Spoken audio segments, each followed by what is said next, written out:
Radio قطر آپ سے مخاطب ہے۔ سیف الرحمان سے آج کا دوسرا نشریہ سماعت فرمائیے۔ ابتدا میں پیش خدمت ہے اہم خبروں کا خلاصہ۔ صاحب سمو امیر اور اردن کے فرمانروا نے فلسطینی سرزمین کی تازہ ترین صورتحال پر بات چیت کی ہے۔ فلسطینی اراضی میں فائر بندی کی کوششوں میں قطر کا بنیادی کردار رہا ہے۔ اسماعیل ہنیہ نے فلسطینی عوام پر جارحیت کو رکوانے میں قطر کی قیادت اور عوام کے کردار کا ذکر کیا ہے۔ اور ہزاروں مسلمانوں نے آج مسجد اقصی میں نماز جمعہ ادا کی ہے۔ اس موقع پر قابض اسرائیلی فورسز کے ساتھ جھڑپیں بھی ہوئی ہیں۔ یہ تھا اہم خبروں کا خلاصہ، اور اب پیش خدمت ہے ریڈیو قطر سے آج کا دوسرا مفصل نشریہ۔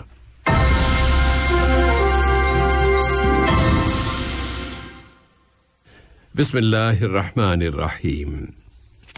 آج کے اس نشریے کا آغاز مسئلہ فلسطین میں قطری قیادت کی بھرپور دلچسپی اور توجہ سے کرتے ہیں۔ صاحب سمو امیر شیخ تمیم بن حمد آل ثانی نے برادر ملک اردن کے بادشاہ شاہ عبداللہ دوم ابن الحسین کی جانب سے ایک ٹیلی فون کال وصول کی۔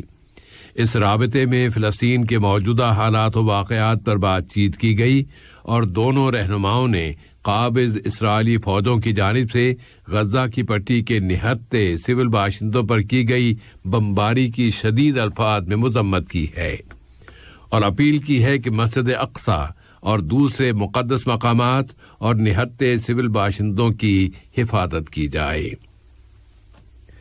اس ضمن میں قطر کے نائب وزیر اعظم و وزیر خارجہ شیخ محمد بن عبد الرحمن آل ثانی نے اقوام متحدہ کی جنرل اسمبلی سے خطاب کرتے ہوئے عالمی برادری سے مطالبہ کیا ہے کہ وہ فلسطینی عوام اور مسجد اقصی پر اسرائیلی جارحیتیں رکوانے اور آئندہ بھی ان جارحیتوں کی تکرار سے روکنے کے لیے فوری طور پر حرکت میں آئے۔ وزیر خارجہ نے مقبوضہ فلسطینی سرزمین میں فوجی شدت کو رکوانے کے لیے برادر اور دوست ملکوں کی کوششوں کو بہت قیمتی بتایا ہے۔ نائب وزیر اعظم و وزیر خارجہ شیخ محمد بن عبد الرحمن آل ثانی سے آج دوحہ میں مشرق وسطی میں امن کے عمل میں اقوام متحدہ کے خصوصی کوآرڈینیٹر جناب ٹوروونس لان نے ملاقات کی۔ اس میں فلسطین کے موجودہ حالات و واقعات کا جائزہ لیا گیا۔ نائب وزیر اعظم و وزیر خارجہ نے اس موقع پر کہا کہ قطر غزہ کے مزاحمتی گروپوں اور اسرائیل کے درمیان فائر بندی کے سمجھوتے کا خیر مقدم کرتا ہے۔ انہوں نے اس امید کا بھی اظہار کیا کہ اس سمجھوتے کی پابندی کی جائے گی تاکہ اس طرح ایک پائیدار فائر بندی کی راہ ہموار ہو سکے۔ انہوں نے اقوام متحدہ اور عرب جمہوریہ مصر کی کوششوں کو قابل قدر قرار دیا جن سے یہ سمجھوتا کرانے میں مدد ملی ہے۔ قطر کے وزیر خارجہ نے منصفانہ مسئلے اور برادر فلسطینی عوام کے قانونی اور آئینی حقوق کے بارے میں قطر کے مستقل موقفوں پر زور دیا ہے۔ ان حقوق میں دینی حقوق کا استعمال اور 1967 کی سرحدوں کے مطابق آزاد فلسطینی مملکت کے قیام کا حق بھی شامل ہے، جس کا دارالحکومت القدس ہو۔ جناب وینس لینڈ نے اس موقع پر قطر کا اس کی ان کوششوں پر شکریہ ادا کیا جن سے فائر بندی کا یہ سمجھوتا کرانے میں بھرپور مدد ملی ہے۔ اب فلسطینی اراضی کی موجودہ صورتحال پر ایک نظر ڈالتے ہیں۔ اسرائیل اور مزاحمتی تحریک کے درمیان گزشتہ کئی سالوں کے دوران پہلی مرتبہ ہونے والے شدید معرکوں کے بعد اب اس وقت فائر بندی برقرار ہے۔ حماس تحریک کے سیاسی دفتر کے سربراہ اسماعیل ہنیہ نے اسرائیل کے ساتھ فائر بندی کے بعد اپنی تقریر میں قطر کی قیادت اور عوام کا شکریہ ادا کیا ہے اور کہا ہے کہ اس نے اپنی سیاسی اور سفارتی سرگرمیوں کے ذریعے اس جنگ بندی کے لیے اہم کردار ادا کیا ہے۔ انہوں نے جارحیت کے سامنے فلسطینی عوام کے ڈٹ کر کھڑے ہو جانے کی بھرپور تعریف کی۔ کل رات فائر بندی شروع ہو جانے کے بعد قابض فوجوں کے ساتھ مزاحمت کے زبردست معرکے میں فلسطینی مزاحمت کی فتح کے بعد فلسطینی عوام غزہ کی سڑکوں پر نکل آئے. مسجدوں سے اللہ اکبر کی آوازیں بلند ہونا شروع ہو گئیں اور لوگ نعرہ تکبیر بلند کرتے ہوئے فتح کی خوشی منانے لگے کہ ایسے معرکے میں فتح حاصل کی گئی ہے جس میں وسائل کی برابری کا تو سوال ہی پیدا نہیں ہوتا. حماس تحریک کے ایک لیڈر خلیل الحیہ نے اس وقت فلسطینی عوام کو اس فتح کی مبارکباد دی. اس موقع پر القسام بریگیڈ کے ترجمان نے اپنے ایک بیان میں کہا کہ انہوں نے عربوں کی ثالثی کو قبول کر لیا ہے اور فلسطینی مزاحمت دشمن اور اس کی فوج کو ذلیل و خوار کر دینے میں کامیاب ہو گئی ہے.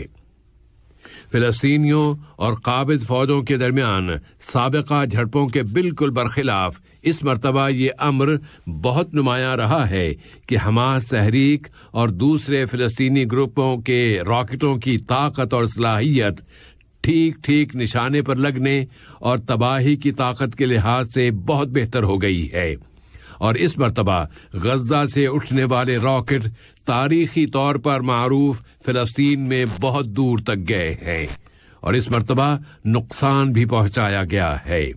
اس مرتبہ مزاحمت نے قابض فوجوں کی یہ خواہش بری طرح ناکام بنا دی کہ وہ تیز رفتاری کے ساتھ اپنے مقاصد اچیو کر لیں گے، بلکہ اس مرتبہ فلسطینی مزاحمت نے حساب کتاب بھی تبدیل کر کے رکھ دیے اور اب مسئلہ فلسطین ایک مرتبہ پھر عالمی اور بین الاقوامی توجہ کا مرکز بن گیا ہے.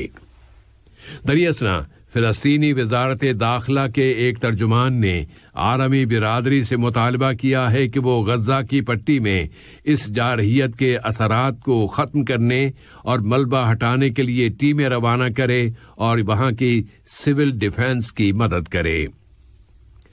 غزہ سے اب مغربی کنارے اور بطور خاص القدس کی طرف چلتے ہیں، جہاں ہزاروں مسلمانوں نے آج مسجد اقصی میں نماز جمعہ ادا کی اور آج کے خطبے کا عنوان تھا فتح و کامیابی کا خطبہ.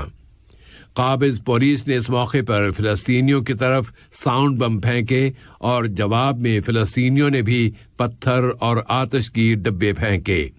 آج کی ان جھڑپوں میں 20 فلسطینی معدنی گولیاں لگنے سے زخمی ہو گئے ہیں، 10 دم گھٹنے کے شکار ہوئے اور کئی دوسرے گرفتار بھی کر لیے گئے. اس اثنا میں فلسطینی پریزیڈنسی نے غزہ پر جارحیت کے بند ہو جانے کا خیر مقدم کیا ہے اور فائر بندی کے لیے قطر، مصر اور اردن کی کوششوں کو بہت قیمتی بتایا ہے. فلسطینی مزاحمت اور اسرائیل کے درمیان فائر بندی کا بین الاقوامی سطح پر بھی بھرپور خیر مقدم کیا گیا ہے. غزہ پر 11 روز تک جاری رہنے والی اس جارحیت میں سینکڑوں افراد شہید اور زخمی ہو گئے. اقوام متحدہ کے سیکرٹری جنرل اینتونیو گٹریش نے غزہ اور اسرائیل میں سکون کی بحالی کے لیے اقوام متحدہ کے ساتھ ہم آہنگی اور کوآرڈینیشن کے ذریعے قطر اور مصر کی کوششوں کی تعریف کی ہے. امریکہ کے صدر جو بائیڈن نے کہا ہے کہ غزہ کی پٹی میں فائر بندی کا یہ سمجھوتا پیش قدمی کے لیے ایک حقیقی موقع کی حیثیت رکھتا ہے، جبکہ امریکی وزیر خارجہ اینتھونی بلنکن نے اعلان کیا ہے کہ وہ اگلے چند روز کے اندر مشرق وسطیٰ کا دورہ کریں گے. اور صحت کی عالمی تنظیم نے کہا ہے کہ کورونا وائرس کی وجہ سے دنیا بھر میں مرنے والوں کی تعداد سرکاری طور پر بتائے جانے والی تعداد سے کہیں زیادہ ہے.